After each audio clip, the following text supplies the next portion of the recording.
Baik, di sini saya akan menjelaskan panggul. Panggul terdiri dari bagian keras dan bagian lunak. Bagian keras terdiri dari tulang-tulang, dan bagian lunak yang di bagian sini itu terdiri dari otot-otot ligamentum. Pada bagian keras terdapat panggul besar dan panggul kecil. Panggul besar dan panggul kecil, atau disebut dengan pelvis mayor dan pelvis minor. Pada pelvis mayor, pada panggul besar terdiri dari os kosae kiri dan kanan, 2 buah tulang os kosae kiri dan kanan, 1 buah tulang os sakrum, tulang kelangkang, dan 1 buah tulang os kosigis atau tulang tungging. Pada os kosae terdiri dari beberapa tulang yang membentuk, yaitu os ilium dilihat dari acetabulum yang berbentuk cawan, acetabulum ke atas os ilium, acetabulum ke depan os isium, acetabulum ke depan os pubis. Pada os ilium, pada tulang usus, terdapat penebalan tulang yang disebut dengan crista iliaca. Pada penebalan tulang terdapat tonjolan yang disebut dengan spina.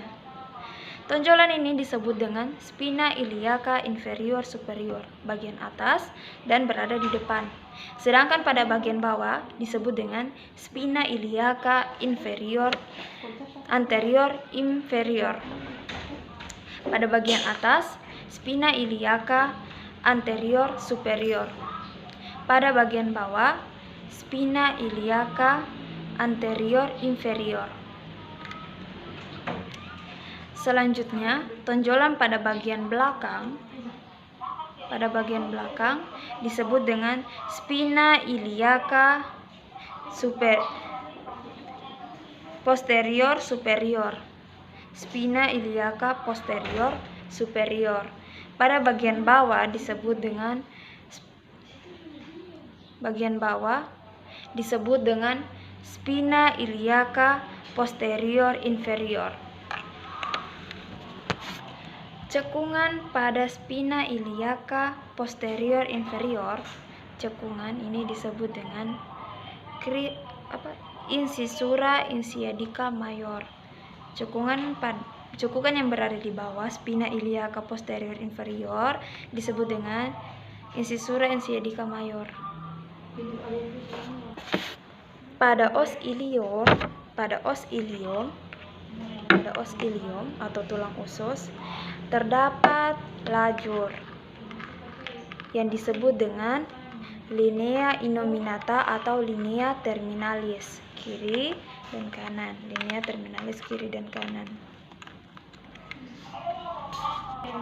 Pada os ilium terdapat tulang yang disebut dengan fossa iliaca. Selanjutnya os isium atau tulang duduk berada pada bagian belakang tulang usus. Os ilium tulang usus, os isium atau tulang duduk. Di tulang duduk terdapat tonjolan disebut dengan spina ischiadicum. Tonjolan ini yang membatasi antara incisura ischiadica mayor dan incisura ischiadica minor. Selanjutnya os pubis atau tulang kemaluan. Acetabulum ke depan itu tulang kemaluan. Lubang pada tulang kemaluan atau pada os pubis ini disebut dengan foramen obturatum. Foramen obturatum yang membatasi antara os ilium dan os pubis, dan membatasi antara os pubis dan os isium. Tulang kemaluan dan tulang duduk. Tangkai pada tulang kemaluan yang menghubungkan antara os pubis dan os ilium itu disebut dengan ramus superior ossis pubis. Pada bagian bawah yang menghubungkan antara os isium dan os pubis disebut dengan ramus inferior ossis pubis. Inferior ossis pubis. Bagian atas superior, bagian bawah inferior. Pada ramus inferior ossis pubis kiri dan kanan membentuk arcus pubis.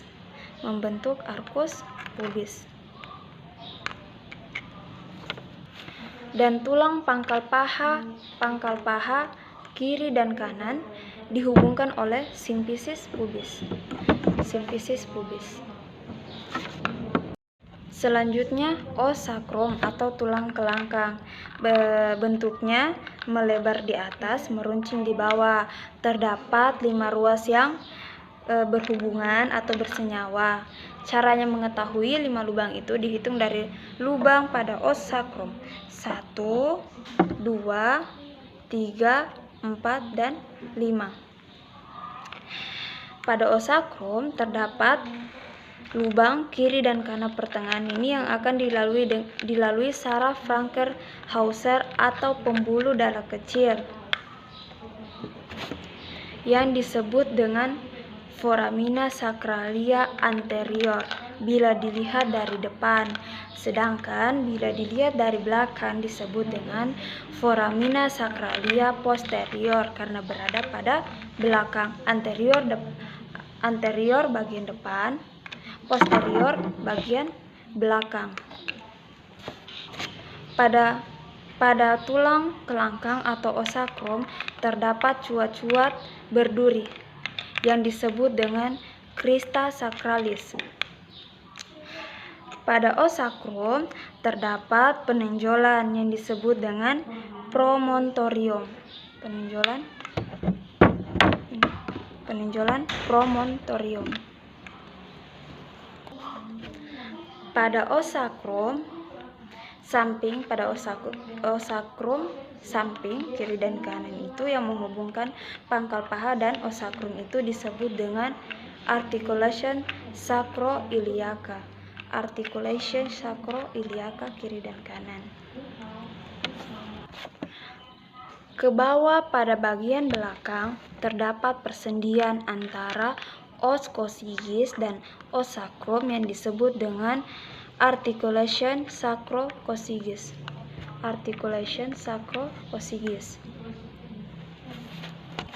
Selanjutnya os coccygis atau tulang tunging terdiri dari 3 sampai 4 ruas tulang.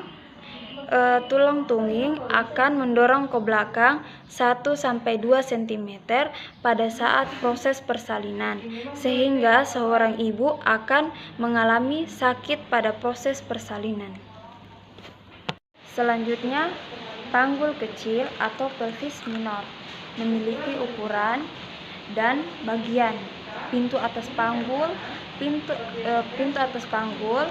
luas panggul, sempit panggul, dan bawah panggul. Pada pintu atas panggul terbentuk tepi atas simfisis pubis, ramus superior kiri dan kanan, linea terminalis, promontorium, sayap sakrum kiri dan kanan, articulation sacroiliaca kiri dan kanan. Ukuran atas panggul. Pintu atas panggul memiliki ukuran, yaitu ukuran depan belakang diukur dari tepi atas simfisis pubis ke promontorium dengan ukuran 11 cm. Sedangkan ukuran melintang antara jarak linea innominata atau linea terminalis itu 12,5 cm. Ukuran serong antara tuberculum pubicum ke articulation sacroiliaca 13 cm. Selanjutnya, bidang luas panggul terbentuk dari pertengahan simfisis pubis, pertengahan acetabulum, pertemuan antara sakral 2 dan 3. Pertengahan sakral 2 dan 3. 2 dan 3. Itu bidang luas panggul. Memiliki ukuran. Ukuran muka belakang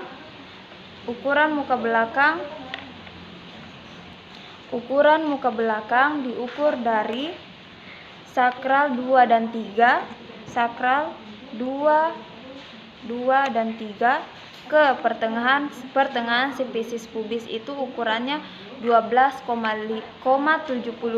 cm. Sedangkan ukuran melintangnya diukur dari pertengahan jarak antara acetabulum itu 12,5 cm. Selanjutnya, bidang sempit panggul terbentuk oleh tepi bawah simfisis, spina ischiadica, dan sedikit memotong os sakrum 1-2 cm berada di ujung os sakrum.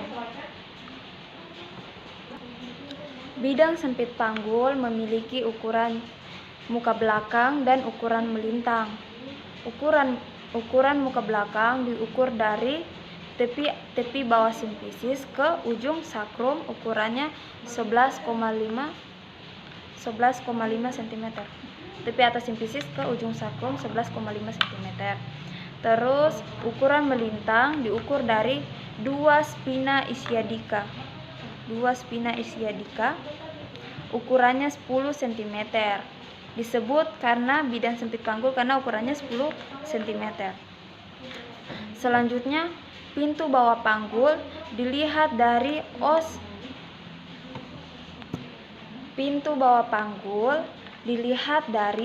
os isium yang membentuk arcus pubis. Muka belakang. Jadi, pintu bawah panggul itu membentuk arcus pubis antara os isium kiri dan kanan, bagian depan dan bagian belakang.